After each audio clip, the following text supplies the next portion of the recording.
Hi everyone, this is Shankar Pratap Singh and you are watching SPS Astrology on YouTube channel. So आज का जो हमारा topic है वो है राशि के बारे में। राशि के बारे में ये है कि काफ़ी लोग ये पूछते हैं कि सर आप राशि के बारे में कभी वीडियो नहीं बनाते, क्योंकि ये एक जनरल टॉपिक है, इस पर भी कुछ थोड़ा बहुत डालें। मैं एक्चुअली राशि के बारे में वीडियो इसलिए नहीं बनाता कि मैं एक अलग से टॉपिक लेके चल रहा हूँ जिसमें काफ़ी आपको सोचना पड़ता है। राशि वीडियो में यह है कि उसमें रोज़मर्रा की चीज़ें आप डाल रहे हो, तो मैं उन चीज़ों के लिए डालता हूँ, लोगों के लिए डालता हूँ जो एस्ट्रोलॉजी को सीख पाएँ। पर चलो, राशि की अगर बात की है तो राशि वीडियो बनाते हैं। अच्छा, दूसरी बात यह कि आप सोच रहे हो कि मैंने जैकेट क्यों पहना हुआ है अभी। एक्चुअली अभी मुझे फीवर है बहुत ज़्यादा और कोल्ड एंड कफ भी है और बैक में बहुत ज़्यादा पेन है और बिल्कुल भी ठीक ठाक नहीं हूँ, बिकॉज़ होली मैंने बहुत अच्छे से मनाई है इस बार।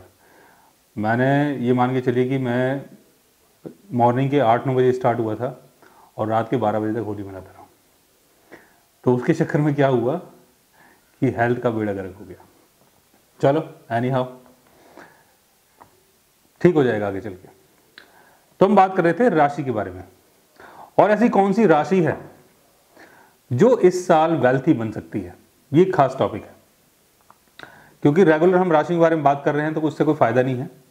सिर्फ हम अगर पॉइंट पे आते हैं तो ज़्यादा अच्छा है।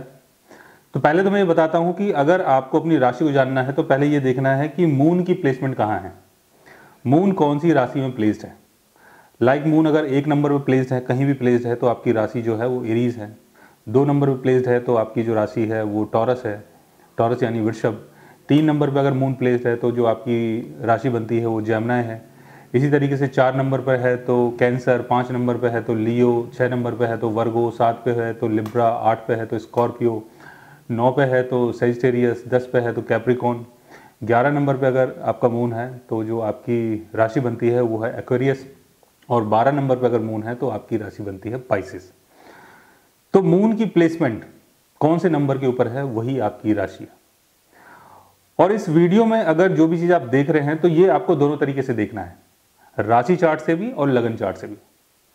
तो आज की जो 2 खास जो राशियां हैं जो इस साल वेल्थी बन सकती हैं वो हैं, एक तो टॉरस, दूसरा लियो। टॉरस जो राशि है, टॉरस राशि वालों के पास इस साल बहुत ज्यादा वेल्थ आ सकती है। बिकॉज क्यों आएगा, उसका रीजन क्या है कि राहु आपके 2nd हाउस से ट्रांजिट हो रहा है। और इसी तरीके से अगर आपका लियो अगर राशि बनती है तो राहु आपके 11th हाउस से ट्रांजिट हो रहा है। तो दोनों ये जो हाउस हैं, 2nd हाउस और 11th हाउस, दोनों का संबंध पैसे से है, गेन से है। 2nd हाउस वो जगह है जहां आप चीजों को सेव करते हैं, मनी को सेव करते हैं, लिक्विड मनी को सेव करते हैं, वैल्यूएबल जो एसेट्स है उसको जो सेव करते हैं, वो 2nd हाउस है। 2nd हाउस मतलब आपकी फैमिली वैल्यू और आपकी वैल्यू।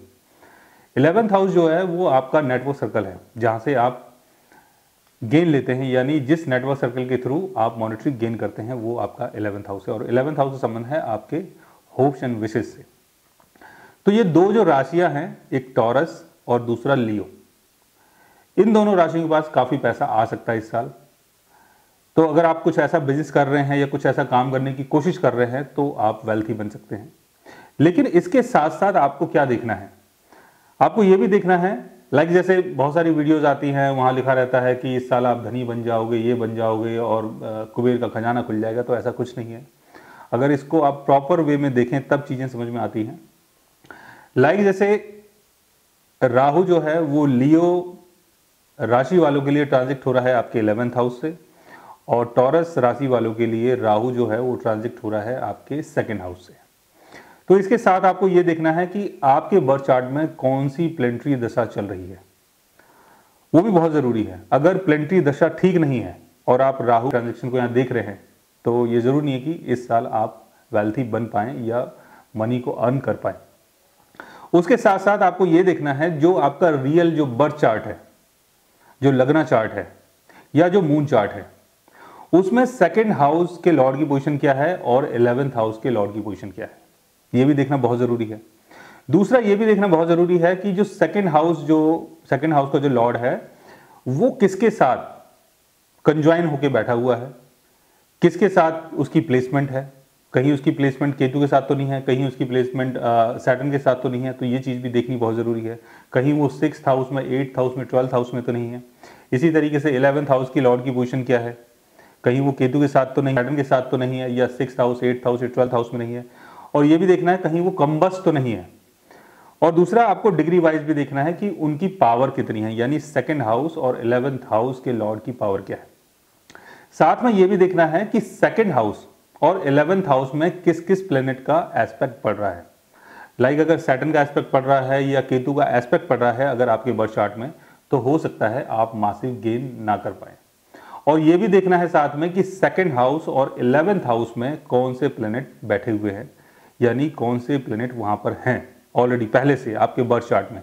तो ये सारी चीजें आपको देखनी है। बट अगर आपके राशि चार्ट में टॉरस राशि वालों के लिए अगर राहु जेमिनी साइन में आपके 2nd हाउस में है, और लियो साइन वालों के लिए अगर राहु आपके 11th हाउस में है और आपके बर्थ चार्ट में पहले से है, और 2nd हाउस और 11th हाउस के लॉर्ड की पोजीशन बहुत अच्छी है, वो अपने एग्जिल्टेशन में है, केंद्र में है या बेनिफिक हाउस में बैठे हैं, तो इस साल आप बहुत ज़्यादा मासिव गेन कर सकते हैं। सो गाइज, आज मैंने आपको बताया कि ऐसी कौन सी 2 राशियां हैं जो इस साल वेल्थी बन सकती हैं। अगर आप भी जानना चाहते हैं अपने राशि चार्ट के बारे में, तो उसके लिए आप हमारे चैनल को सब्सक्राइब कर सकते हैं। और अगर आप हमसे कंसल्ट करना चाहें या पर्सनली हमसे मिलना चाहें, तो आप हमारी वेबसाइट के थ्रू हमें मेल कर सकते हैं, मैसेज कर सकते हैं, और गाइज आप हमसे बात भी कर सकते हैं। So guys, thanks for watching, bye bye and take care.